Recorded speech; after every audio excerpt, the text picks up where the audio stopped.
Jake Turner pedaled his old bicycle down the narrow forest path. The night was calm, and only the sound of his tires crunching over dry leaves broke the silence. He liked riding here after sunset. It helped him think. He had too many thoughts. These days, about his boring job at the hardware store, about bills, about the future he wasn't sure he wanted. Tonight, the moon was bright and full. Its silver light shone through the tall pine trees. Jake's breath came out in soft clouds as he pushed the pedals harder. The bicycle had been his father's once. It was old, with rusty handlebars and faded red paint, but Jake loved it. It still ran smooth if he treated it well. As he rounded a bend, he suddenly felt the ground shake under him. A strange humming sound filled the air. Jake squeezed the brakes. The tires skidded on the dirt. He jumped off just in time to see a streak of green light flash through the sky. It looked like a shooting star, but bigger. Much bigger. It crashed somewhere deeper in the forest, with a soft boom that echoed through the trees. Jake's heart pounded. He should probably turn around and go home. But his curiosity pushed him forward. He rested the bike against a tree and started walking toward the crash site.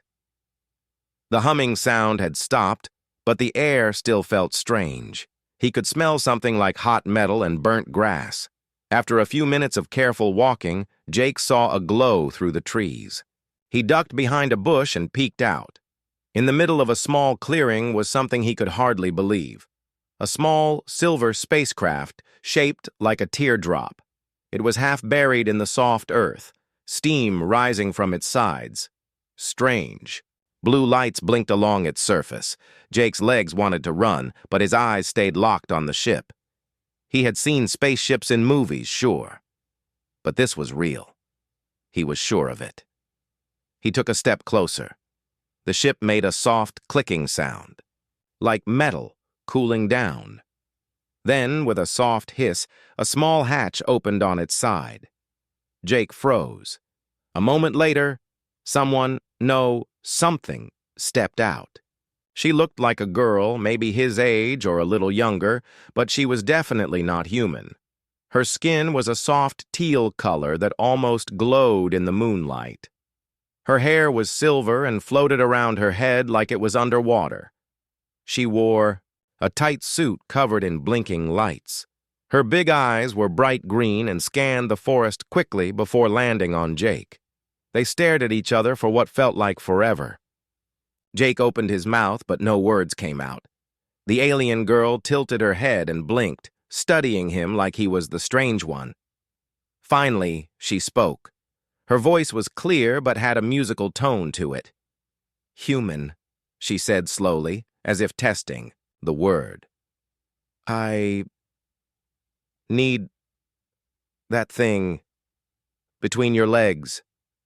Again." Jake's face turned bright red. He glanced down at himself, then back at her. He had no idea what she meant, but it sounded wrong. He tried to speak, but only a squeak came. "Out!" She pointed at him impatiently, then at the trees behind him. Jake turned to look and realized what she was pointing at. His bicycle. The thing between his legs was just the bike he had been riding. He let out a breath he didn't know he was holding. "My bike?" he asked, pointing to it. The alien girl nodded eagerly. "Yes, that thing. I need it again." Jake frowned. "Again? What do you mean, again? Have you seen a bike before?" The girl stepped closer. She moved strangely, like she was half floating. She kept her eyes on the bike the whole time. "It is familiar," she said, struggling with the words. "My people, long ago, we had these. Not the same, but close. I must use it. Please." Jake looked at her ship. Smoke still rose. From where it had hit the ground, the air smelled burnt. He realized she might be stranded. Maybe the bike really could help her somehow, though he couldn't imagine how an old bicycle could fix a spaceship. He shrugged and walked over to the bike. He lifted it and pushed it toward her. "Here, it's just a bike. You pedal it. Like this." He sat on it and pedaled slowly in a small circle to show her. The alien girl's eyes widened in wonder, following every turn of the wheels. She nodded quickly. "Yes, like that. Let me." Jake stopped and got off. He held the bike steady as the alien girl climbed on. She wobbled a bit, trying to find her balance. Her feet didn't reach the pedals at first, so she slid forward. Jake tried not to laugh. It was like watching someone learn to ride for the first time. She pushed one pedal, then the other, and the bike lurched forward. She squealed, half in fear and half in delight. She almost tipped over, but Jake grabbed the seat and steadied her. "Easy," Jake said, grinning now. "You have to balance. Here, hold the handlebars straight." She tried again. This time she moved a few feet before putting her feet down. She looked back at him, her face glowing with excitement. "Again," she said. "I need it again." Jake chuckled. Okay. Take your time." For the next 10 minutes, Jake helped the alien girl learn to ride the bicycle. She fell a few times, but each time she stood up with a determined smile. Her laughter echoed through the quiet forest. Jake realized he was smiling, too. A real smile, the first in a long time. When she finally managed a smooth circle around the clearing, she stopped in front of Jake. She hopped off, still breathing. Hard, but looking thrilled. "This thing," she said, patting the bike, "this is important. My people, we need it. We lost this. We forgot." "But you still have it?" Jake scratched his head. "It's just a bike." She shook her head. "No, it's hope." Before Jake could ask what she meant, the alien girl looked up at the sky. Her ship hissed and beeped softly, behind them. She turned back to Jake, her big green eyes serious now. "I am Zira," she said. "And you must help me. Please, human." Jake looked at his old bike, then at Zira, and then at the glowing wreck behind her. He had no idea what he was getting into, but somehow, for the first time in a long while, he felt like his life might finally become something more. Jake stood in the moonlit clearing, trying to make sense of what just happened. A few minutes ago, he was just a guy on a bike, trying to escape his boring life. Now he was helping an alien girl ride a bicycle in the middle of the forest. He felt like he was dreaming, but Zira looked real enough. She stood by the bike, touching the handlebars with gentle hands, as if the old, rusty metal was made of gold. Zira turned to him, her silver hair floating in the night breeze. "This is what I need," she said softly. Her voice was calm now, but her green eyes were full of excitement. "This thing, it works without fuel, without noise. It moves with you. My people lost this." Jake scratched his head. "You keep saying your people. Who are they?" Zira looked at him, confused for a second, then pointed at her small spaceship. "I am from Lyris. It is far, too far now, maybe. My people forgot small things. They want big machines, big ships, big power. But power eats too much. My ship crashed because it was hungry for more." Jake tried to follow. "So, your spaceship needs fuel, but it ran out." Zira nodded. "Yes, always hungry. But this," she pointed again at the bicycle. "No hunger, just legs." She looked at Jake's legs and then back at the bike with wonder. "It is simple, beautiful. You made it move." Jake chuckled. "Humans didn't invent bikes yesterday, you know. We've had them for a long time." Zira stepped closer, her eyes wide. "Long time? How long?" "Hundreds of years, I guess," Jake said. He thought about his father teaching him to ride on the same bike. He smiled at the memory. "My dad taught me on this one. Well, this same bike. I fixed it many times. It's old, but it works." Zira nodded like she was trying to remember every word. You fix. You care. My people forgot this too. We throw away. Always new. Always big. Jake leaned on the bike, looking at her curiously. Why do you need my bike so badly? You can't just ride it back to your planet. Zira's face turned serious. She walked over to her ship and pressed her hand on its side. The silver surface glowed where her palm touched. A small panel opened, showing strange blinking lights and symbols Jake couldn't read. Zira waved him over. Jake stepped closer and peeked inside. It looked like a tiny control room, but broken wires sparked softly inside. He flinched back. Is it safe? Zira nodded. Safe now, broken too much to fly, but she pointed at a round, clear screen. A tiny picture of her planet appeared, blue-green like Earth, but with strange swirling clouds and silver rings in the sky. My home, Zira said softly. Lyris. We used to glide. Long ago we made things like your bike. We moved with wind, with legs, with wheels. Then we made ships. Then we forgot the small things. Now we are trapped, always looking for fuel, always fighting for more. Jake frowned. So you want to take my bike back to Lyris?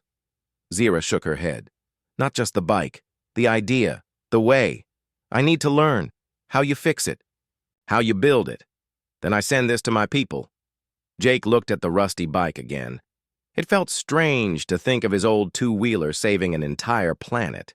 He laughed nervously. You're telling me you crashed into my forest because you needed my dad's old bike? Zira smiled, the lights on her suit twinkling. No, I came for help. I found you. The bike found me. Jake sighed and sat down on a fallen log. Okay. Suppose I help you. What do you want me to do? Zira sat down next to him, folding her legs like a child. Teach me. Show me how to ride well, how to fix it, how to make more. Then I send message. My people need to remember small things again. Jake thought about his job at the hardware store where he sold people new tools when their old ones broke.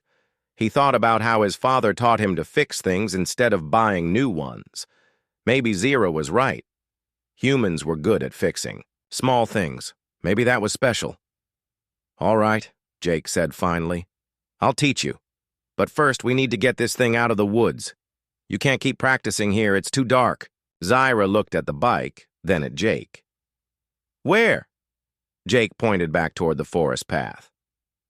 My house. It's not far. I have a shed with tools. You can stay there for now. Zira hesitated. Your people. They will see me. Jake shook his head. It's just me. I live alone. No one will bother us. We'll figure it out. Zira smiled again, showing perfect white teeth. Good human, good bike. She stood up and looked at the spaceship. I must hide this. Others may... Come, Jake raised an eyebrow. Others? Like more aliens? Zira didn't answer right away. She touched the ship's side again. The metal shimmered and slowly sank into the ground like it was melting into the earth. Soon the only thing left was a small bump covered in leaves and dirt. Jake stared in disbelief. Wow! Can you do that with my house too? Zira laughed, a soft, musical sound. No, only ship. Jake grabbed the bike and pushed it toward the forest path. Come on, if we're going to save your people with my dad's bike, we better start tonight. Zira followed him, her silver hair glowing in the moonlight. She touched the bike every few steps, like she was making sure it wouldn't disappear. They reached the path, and Jake climbed on. He looked back at her. Hop on. The back, he said. Hold tight. Zira tilted her head. Hold tight? Yeah, Jake said, smiling. You'll see. She climbed on the back wheel rack, her hands resting on his shoulders. Jake pushed off, and the bike wobbled for a moment under their combined weight. Then it steadied, and they rolled down the path together, leaves rustling under the tires. The cold wind brushed against their faces. Zira laughed behind him, the sound echoing through the trees. For a moment, Jake forgot about his boring job, his bills, and his worries. For a moment, he felt like he was flying. Maybe, he thought, things were about to get interesting after all. Jake's small house sat at the edge of town, hidden behind a row of tall pine trees.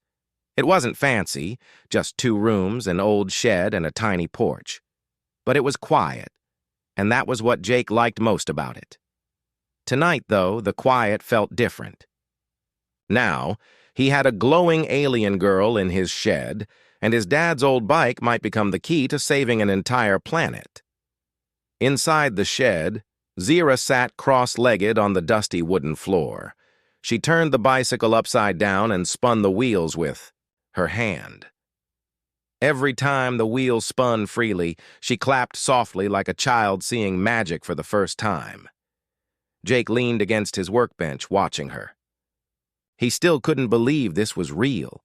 He had half expected to wake up in bed with a headache and laugh at himself for dreaming about silver-haired aliens. But Zira was here, right in front of him, her big green eyes studying every nut and bolt like they were secrets to the universe. "Why do you like it so much?" Jake asked finally. Zira looked up, blinking. "Because it is simple. It moves with your legs. No noise, no fuel, no hunger." Jake frowned. "You said that before. Hunger? What do you mean?" Zira flipped the bike back on its wheels and stood up. She touched the rusty chain, then the pedals, then pointed at herself. "My people, the Laresians. We were explorers. Long ago we used small things. Kites, gliders, wheels. We visited planets like birds visit trees. Then we wanted more. More distance, more speed, more power." Jake listened, trying to picture it. He imagined sleek ships flying between stars, powered by some energy he could not understand. He imagined people who forgot about small joys like riding a bike on a quiet road. Zira continued, her voice softer now. "Big ships need power. Power needs fuel. Fuel runs out. We fight for more. Some steal it, some destroy for it. Now, my people are trapped. We cannot leave without hunger." Jake nodded slowly. "And your ship? It ran out of fuel?" "Yes," Zira said. She sat down on an old wooden stool. The soft blue glow from her suit made shadows dance on the walls. "My mission was to find other ways, new ways, small ways. I found stories about Earth. Long ago, Laresians watched you. We saw your wheels. We laughed at them. So simple, so weak. But maybe not weak." She looked at the bicycle again, her fingers tracing the frame. "I think your small ways are stronger than our big ones." Jake smiled a little. "My dad always said that. He fixed old things. He hated throwing stuff away. He told me, 'Jake, simple things last longer than big fancy things.'" I guess he was right. Zira's eyes brightened. "Your father was wise." Jake felt a small ache in his chest. His dad had passed away 5 years ago. Sometimes Jake still heard his voice when he worked in the shed alone at night. "So," Jake said, pushing the feeling away, "what happens now? You can't ride this thing back to your planet." Zira laughed softly. "No, but I can learn. If I learn, I can send a message. I can show my people we can move without hunger." Jake sat down on the floor beside her. "You can send a message? How?" "Your ship is buried." Zira pulled a small device from a pocket in her suit. It looked like a clear stone, but inside it glowed with tiny floating lights. She held it out to Jake. "This is my beacon," she said. "It sends my words, but I must have something to send, a plan, a proof." Jake took the beacon carefully. It felt warm in his hand, humming softly like a heartbeat. "So you want me to help you build—" "What? A new bike?" Zira shook her head. "Not just a bike, a better one. With what you have and what I have." She tapped her suit. Tiny lights blinked under her fingers. I have knowledge. Tiny engines, light metals. We can make a new thing, small, strong, no hunger. Jake looked around his shed. It was full of tools, wrenches, screwdrivers, old metal parts, a dusty toolbox that had belonged to his father. He also had spare bike parts, chains, wheels, even an old motor from a lawnmower. You really think we can do that here? He asked. Zyra smiled. With human hands and Laresian mind, yes. Jake laughed. All right then, let's do it. They worked through the night. Zira showed him small glowing pieces she took from hidden pockets in her suit, tiny blue rods that hummed with energy, wires thinner than hair, strange discs that spun silently in his hand.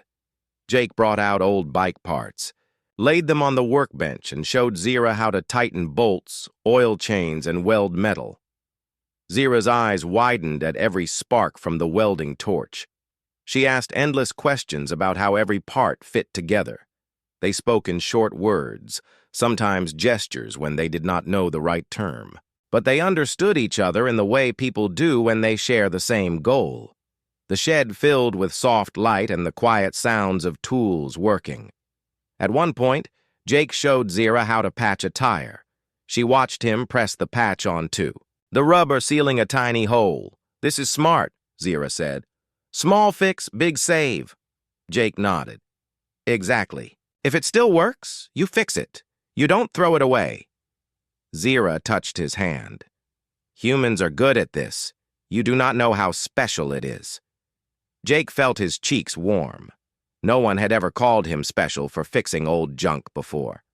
By sunrise, they were both tired, but the shed was full of new parts. On the workbench lay the beginning of their creation.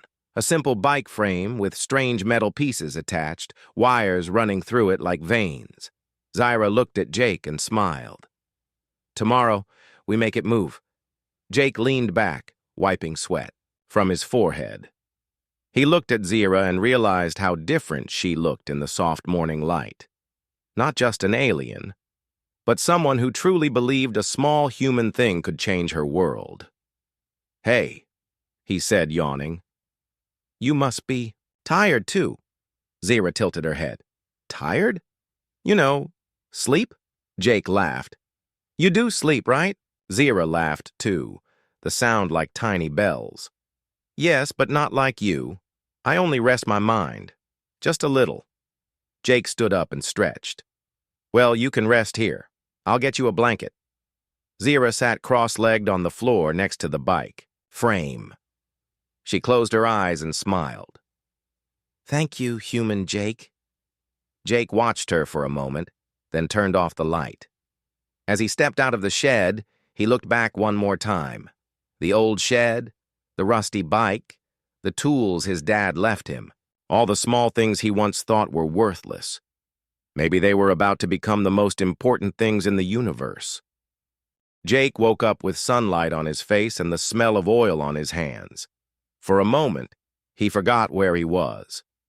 Then he heard a soft humming sound from the shed. He sat up on his old couch and rubbed his eyes. Zira was still here. The bike project was real. And today, they had work to do. He walked outside, the grass wet with morning dew. The shed door was open, just a crack. Inside, Zyra sat on the floor with pieces of metal spread out around her. Tiny tools floated in the air around her fingers, moving on their own as she guided them. It looked like magic, but Jake knew it was. Just her alien tech. Jake tapped on the door. Hey, morning. Zyra looked up and smiled. Good morning, human Jake. He stepped inside and whistled. The bike frame they built last night was standing on its own now, balanced on a metal stand. Small silver plates were fixed to the wheels, and thin blue wires ran along the frame. It looked like his old bike and something from the future at the same time. Wow, Jake said. You did all this while I slept? Zyra nodded. I rested my mind, then worked. I learn fast when I see with my hands. Jake chuckled. Good. Because we still have a lot to do. He picked up a wrench and turned the bike upside down. He checked the chain, the pedals, and the new parts Zira had added. Some things were strange. The metal felt warm, even though the shed was cool. The small blue rods Zira gave him glowed softly, but not too bright. "What do these rods do?" Jake asked, pointing at one near the back wheel. Zira touched it gently. "They store motion. When you pedal, they catch extra energy. When you stop pedaling, they give it back, so you move longer with less effort." Jake grinned. "Like an electric boost?" Zira tilted her head. "Electric?" Jake laughed. "Never mind. It's smart. I like it." They worked together for hours. Jake showed Zira how to adjust the brakes, tighten the bolts, and check the spokes. Zira used her tiny tools to shape the strange metal plates to fit perfectly. She taught Jake how to join the blue wires to the rods.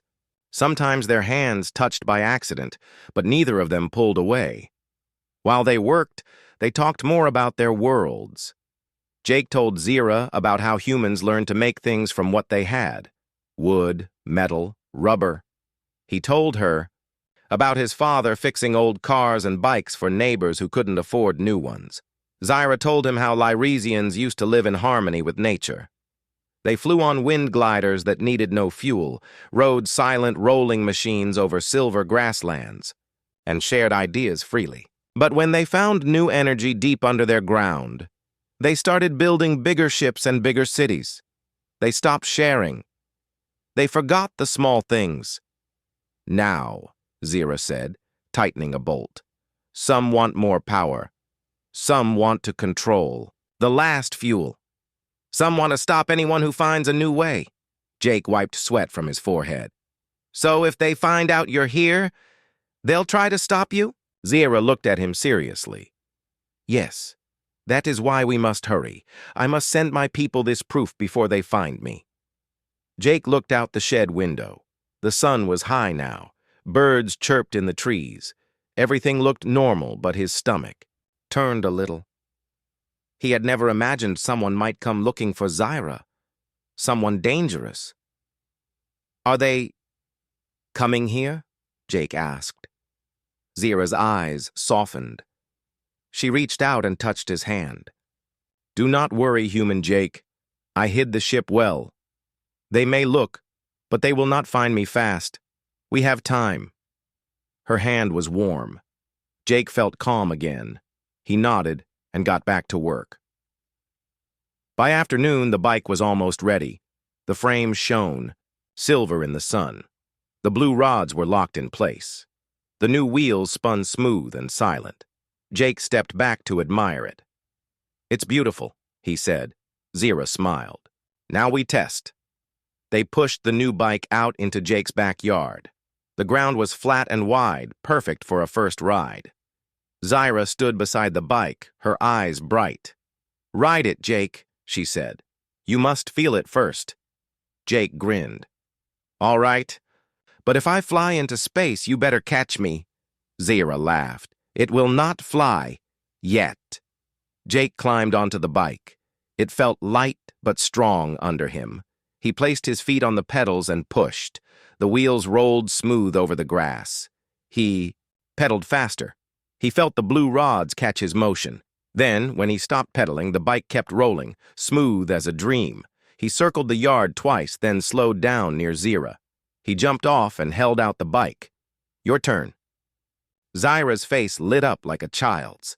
She climbed on, her feet barely touching the pedals at first. She pushed off, a little wobbly, but steadier than before. The rods hummed softly as she moved. Jake jogged beside her, ready to catch her if she tipped. Zira laughed as the bike rolled faster. "This is freedom!" she shouted. "No hunger, just wind!" She circled back and stopped in front of Jake. Her silver hair floated around her face. She was breathing hard but grinning wide. "Good?" Jake asked. "Better than good," Zira said. "This will show them. This will remind them." Suddenly, her smile faded. She looked past Jake, toward the trees behind his house. Jake turned to see what she saw. Near the tree line, 3 strange lights floated in the air. They flickered, then formed into shapes. Small black drones, smooth and round, with blinking red eyes. They hovered silently, watching. Jake stepped in front of Zyra. "Friends of yours?" Zyra shook her head, her voice low. "No, hunters. They want to stop me." Jake felt his heartbeat quicken. He looked at the drones, then at Zyra. She held the bike tightly, her eyes locked on the drones. "What do we do?" Jake asked. Zyra looked at him, her face calm but her eyes sharp. "We do what humans do best. We fix problems." She climbed back on the bike and looked over her shoulder at Jake. "Ready to help me ride, human Jake?" Jake grabbed a wrench from the shed and smiled. "Always." The drones moved closer, humming softly like angry bees. Jake and Zyra stood side by side, human and alien, a bike between them and the danger waiting in the trees. Whatever came next, they would face it. Together. The three black drones hovered at the edge of Jake's yard. Their tiny red lights blinked like angry eyes in the shade of the trees. Every few seconds, they made a soft humming sound that felt like a warning. Jake could feel the tiny hairs on his neck stand up. Zyra stepped forward and placed her hand on the new bike's handlebars. She was calm, but her eyes stayed locked on the drones. Jake held the wrench tighter in his hand. He didn't know what a piece of metal could do against floating alien machines, but he had to try something. He moved closer to Zyra. "Do they have weapons?" he asked in a low voice. "Yes," Zyra said, still watching the drones. "Small stunners. They will not kill, but they will stop us." Jake took a deep breath. "Okay, so what's the plan? Run and hide?" Zyra turned her head and gave him a small, brave smile. "No, we ride." Jake stared at her. "Ride? You mean the bike?" "Yes," Zyra said. She tapped the blue rods, fixed to the bike's frame. "These give us extra power. The drones cannot match our speed on the ground. If we reach the old forest trail, we can lose them." Jake's heart was pounding now. He glanced back at his small house, his tools, his books, everything he knew. He realized he might have to leave it all behind tonight. "All right," he said. He looked Zyra straight in the eyes. "Let's ride." Zyra swung her leg over the bike. She sat on the seat and pointed at the back rack. "Climb on." Jake hesitated. "You want me to ride behind you? Are you sure?" Zyra laughed softly. "Human Jake, you taught me balance. Trust me." Jake didn't argue. He climbed onto the back rack, holding Zyra's shoulders tightly. The new bike felt solid under them. But it was still just a bike, an old human invention, now mixed with alien tech. The drones moved closer. One of them buzzed and projected a crackling voice into the air. "Lyrizian subject, surrender now, return the data." Zyra ignored the voice. She looked straight ahead, her hands tight on the handlebars. She leaned forward, took a deep breath, and whispered, "Hold tight." Jake squeezed her shoulders. "Just don't crash." Zyra pushed off. Her feet hit the pedals in a quick, smooth rhythm. The blue rods on the bike glowed brighter as they caught her energy. The bike jumped forward like a rocket. Jake nearly lost his grip as they sped across the grass toward the trees. Behind them, the drones buzzed louder. Red beams of light flickered across the yard, missing them by inches. One beam hit the old shed, burning a small hole in the wooden wall. Zyra didn't look back. She focused on the forest path ahead. The bike rolled over roots and bumps, but the new frame handled it easily. Jake felt the rods under his feet pulsing, feeding the wheels extra force. Branches whipped past them as they flew down the trail. Jake ducked to keep from getting smacked in the face by low branches. Zyra leaned left and right, guiding the bike like she had been riding for years, not just one night. "Faster!" Jake shouted over the wind. Zyra laughed, breathless but excited. "Always faster!" Behind them, the drones zipped between the trees. They moved smoothly, but the thick branches slowed them down. Two beams fired again, burning leaves and tree trunks but missing their moving target. They reached an old wooden bridge over a dry creek. Zyra didn't slow down. She lifted her feet and let the bike glide. The blue rods pulsed, pushing them forward. They jumped the small gap and landed on the other side, the tires thumping hard but steady. Jake cheered. "You did it!" Zyra didn't answer. She was focused. She turned the bike sharply down a hidden path Jake knew well. It led deeper into the forest toward an abandoned railway line. The drones were forced to spread out, searching for a clear path through the dense trees. For a few moments, all Jake could hear was the wind and the sound of the wheels spinning. The night air felt cold on his face, but he felt alive like never before. They burst out of the trees and onto the old railway. The rusted tracks stretched like a dark ribbon through the forest. Zyra turned the bike along the side of the tracks, using the gravel path for speed. The drones appeared behind them again, one by one. They hovered above the tracks, scanning for a shot. Zyra looked over her shoulder. "Almost there! Hold on!" Jake looked ahead and saw what she meant. A small tunnel, old and half-collapsed, waited at the end of the railway stretch. It was too narrow for the drones to follow easily. The bike flew down the path. The blue rods glowed brighter than ever, humming.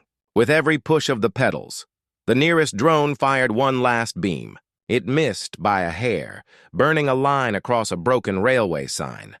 Zyra leaned forward and pedaled harder. The bike shot into the tunnel just as the drones reached the entrance. They hovered outside, blinking red lights flickering like frustrated eyes. Inside the tunnel, it was dark and cool. Zyra slowed the bike and finally stopped. Jake jumped off first, breathing hard, his legs numb from holding on. Zyra got off next. She leaned the bike against the tunnel wall and turned to Jake. In the faint light from the rods, he saw her smiling. "You see?" she said, her voice soft but proud. "Small things can outrun big problems." Jake laughed, even though his heart was still pounding. "Yeah, I see that now." Zyra pulled out her beacon from her suit pocket. She held it up. The tiny floating lights inside flickered. She placed it on the bike frame and tapped it gently. "This sends proof," she said. "I show them this. Human wheels and Lyresian mind together. Maybe they remember what we forgot." Jake nodded. "And if they don't?" Zyra looked at him, her eyes bright in the darkness. "Then we build more. We ride more. Until they—" "See?" Jake leaned back against the tunnel wall. He looked at Zyra, the bike, and the tiny beacon pulsing with light. He thought about how his dad's old bicycle, the simple thing between his legs, was now carrying hope for an entire world. For the first time in a long time, Jake felt like he had a purpose bigger than himself. Outside the tunnel, the drones hovered, unable to enter without crashing in the narrow space. Jake knew they couldn't hide forever, but they had bought themselves time. Zyra stepped closer and touched his shoulder. "Thank you, human Jake, for riding with me." Jake smiled, tired but ready for whatever came next. "We're not done yet. Let's finish what we started." Inside the old railway tunnel, Jake and Zyra sat side by side on the cold stone floor. The glow from the beacon and the blue rods on the bike gave them just enough light to see each other's faces. Outside, the drones still hovered, waiting, like silent hunters in the night. Jake rubbed his tired eyes. He looked at Zyra, who was carefully adjusting the beacon on the bike's new frame. Tiny sparks danced between her fingertips and the clear stone device. "Is it working?" he asked. Zyra nodded slowly, her silver hair glowing in the soft blue light. "Yes, the message is almost ready. When I finish, my people will see what we made. They will see there is another way." Jake glanced at the tunnel entrance. "And the drones? They'll just let you send it?" Zyra's lips pressed into a thin line. "No, they will try to block the signal. We must distract them." Jake frowned. "Distract? How?" Zira stood up and looked at him with steady eyes. We ride again. Jake's mouth dropped open a little. Ride? You want to ride toward those things? Zira stepped closer and touched the bike's handlebar. The drones follow the bike. They want to stop it. If the bike moves, they move. If they chase me, the beacon can send without being blocked. Jake thought for a moment, then realized what she was planning. Wait, you're going out there alone? Zira smiled softly. Not alone. With this. She patted the bike gently, like it was a loyal friend. Jake shook his head. No way. I'm coming with you. Zira touched his arm, her eyes kind but firm. No, Jake, you stay. You guard the beacon signal. If I fail, you must finish. Jake grabbed her hand. Zira. She squeezed his fingers. Trust me. This is why you helped me fix it. This is the way. Jake wanted to argue, but he saw in her eyes that her mind was made up. He remembered. The first time he saw her ride, wobbly, afraid, and now she was ready to risk everything on 2 wheels and a hope. He let go of her hand and nodded. Okay. Be careful. Zira smiled and sat on the bike. She tapped the blue rods. They glowed brighter, humming with stored energy. She turned to Jake one last time. When I ride out, keep the beacon on the ground. When the drones follow, send the message. They cannot stop both. Jake lifted the clear stone carefully and knelt beside the tunnel wall. He could see tiny images dancing inside it. The plans for the hover bike, the story of Zira's mission, a tiny piece of Earth's old wisdom carried on 2 wheels. Good luck, Jake said. Zira's green eyes met his. Humans bring hope. Remember that, she pushed off. The bike rolled forward, its smooth hum echoing through the tunnel. Jake held his breath as she shot out into the night. He heard the drones react immediately. Their buzzing grew louder, sharper, as they turned away from the tunnel entrance to follow Zira into the dark trees. For a moment, all was quiet except for the distant hum of the chase.